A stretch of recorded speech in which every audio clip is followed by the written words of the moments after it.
Hi, my name is Cassandra and I'm a kinesiologist here at Symmetrics. Today I'll be leading you through some advanced level exercises for the general rehabilitation of the shoulder.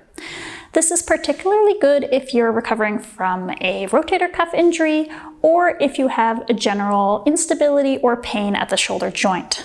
Now, it's important to consult your healthcare provider, such as your doctor, before starting a new exercise program, and consult your physiotherapist or kinesiologist to see if this level of exercise is right for you.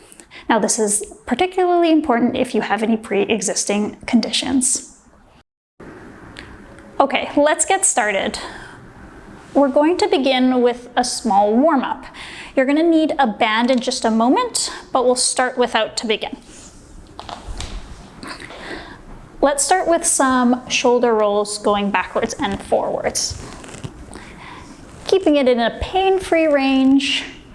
If you're feeling any clicking, that's okay as long as it doesn't give you any discomfort. Now you're going to do a posterior tilt of the shoulder. That's like bringing your shoulders down and back and giving it a little bit of a squeeze in between your shoulder blades. So, coming down, pinch, and relax.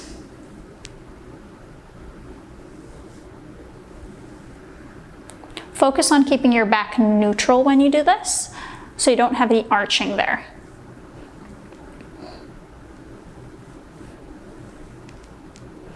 Okay, now grab your band.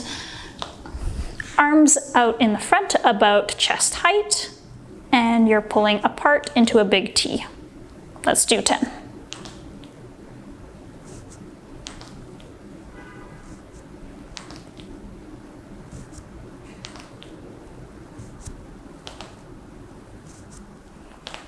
This is 8, 2 more.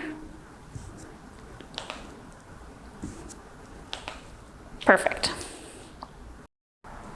Okay, let's start with a bent over row. What you'll need is a chair with a fairly wide seat pan or a bench and a dumbbell.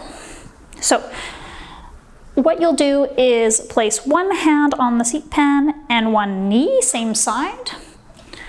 Keep your back neutral. The other leg is going to be out to the side as a stabilizer.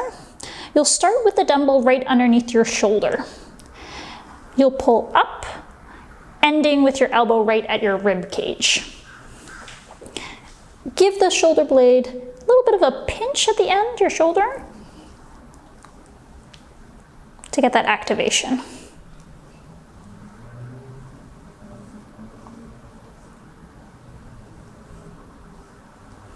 Depending on the weight that you're using, you can change how many reps you have. So the lighter the weight, the more reps you'll be doing. The heavier the weight, the less reps you'll be doing. Then you'll switch over to the other side. Same thing. Hand and knee on the bench or chair. Pulling up.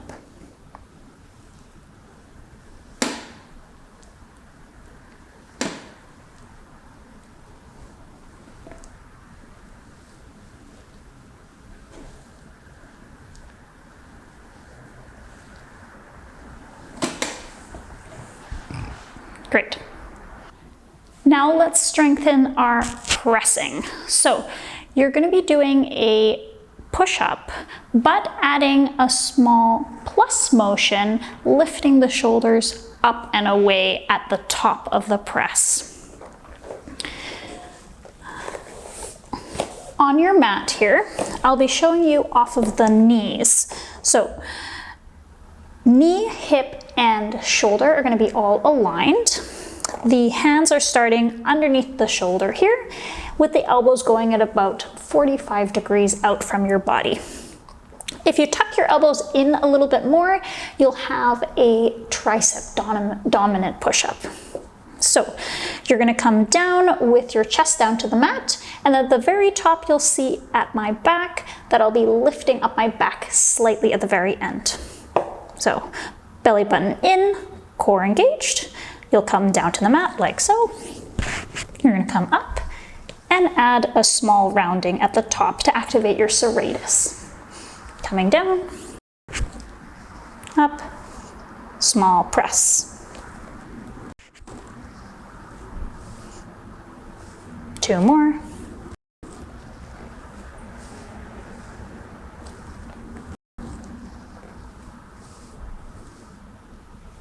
Perfect. Now we're going to do an exercise called a face pull. So take your band first, fling it over the top of the door and secure it on the other side. If you have a thinner band that might slip out of that slot, use a pencil or tie a knot on the end of the band, just so that it stays secure. What you'll do for this exercise is, with your elbows up and your thumbs facing towards each other, you will bring your thumbs right up to your cheekbones. So 1 foot in front of the other, standing nice and tall.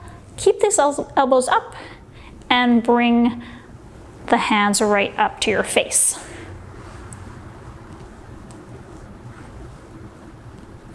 Remember to have a nice pinch in between your shoulder blades while you do this.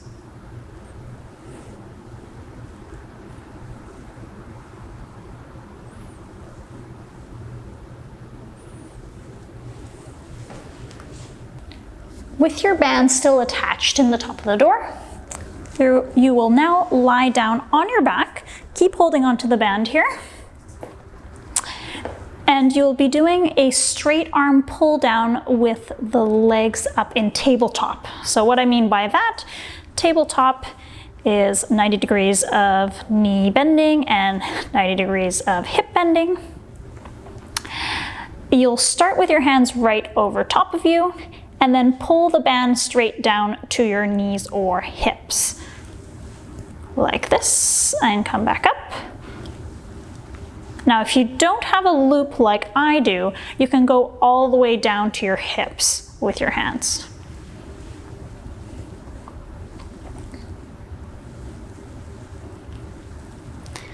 For some added difficulty, you can do a cycling motion with your leg. So, 1 leg down, up, 1 leg down, up.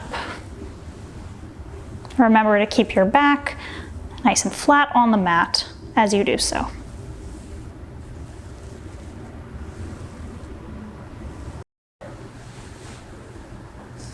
Now you'll be doing something called a face pull. Secure your band on the other side and hook on to the handle on the other side of the door, and then close the door so that it's a nice secure fit. 1 foot in front of the other, standing up nice and tall, thumbs facing inwards towards each other. You're going to bring your thumbs up to your cheekbones. This is why it's called a face pull. So keep the elbows up high as you do so.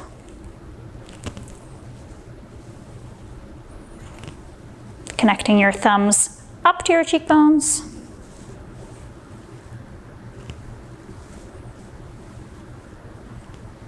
Doing about 8 to 10 reps here.